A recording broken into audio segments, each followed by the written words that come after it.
Here we are at Monkey World in Dorset. We've been going since 1987.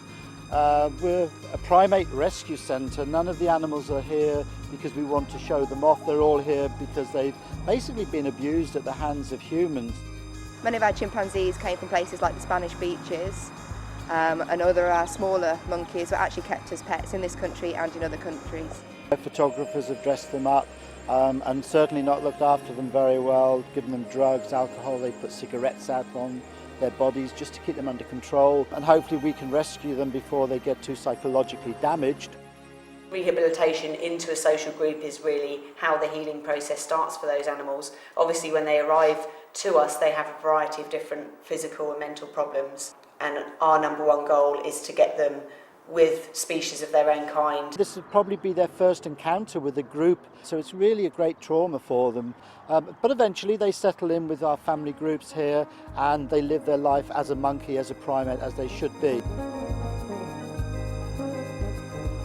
We've all got their own personalities here. Roro can be a little bit short-tempered, Amy can be a little bit standoffish and quite grumpy. Look is quite a playful character.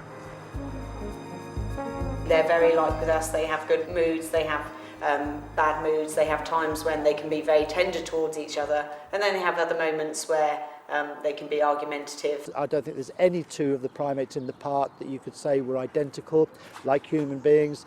And I think that's what makes it really interesting working with them, because you can't treat anyone the same. They're all different. So very complex social dynamics going on there in terms of who's friends with who fancies the top spot, who's happy for a quiet life. And so it's important to monitor that, I think, and to get to know your chimps individually and how they operate as a group.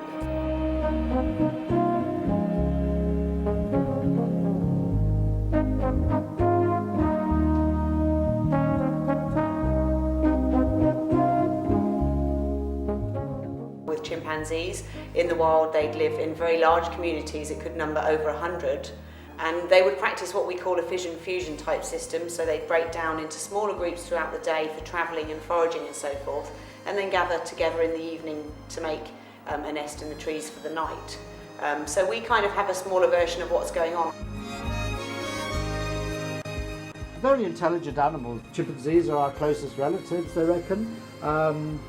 These guys are pretty intelligent, but they don't move about a lot. They sit there and think a lot about what's going on.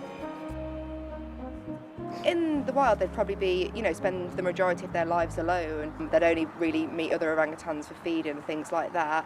But in captivity they can actually form quite large social groups. And this is one of the reasons why people think they look bored when they're in captivity, is because in the wild they live on their own. If you're living on your own, what's the point in having a lot of facial expressions? You're just pulling faces at yourself, really. In fact, actually, Amy always cracks me up, because Amy has this reputation of being a very miserable orangutan. And if you actually react really, really silly to her and sort of say, "Oh, you silly little girl, what are you doing, you fat old thing," and talk to her like a baby, you can see just a little grin. It's just the corners of the mouth just go up.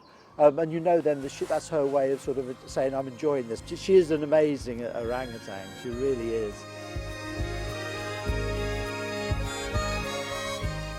They obviously have a big relationship with the keepers, and the keepers do with the animals as well. Although we don't humanise them, we're always very aware that these are animals.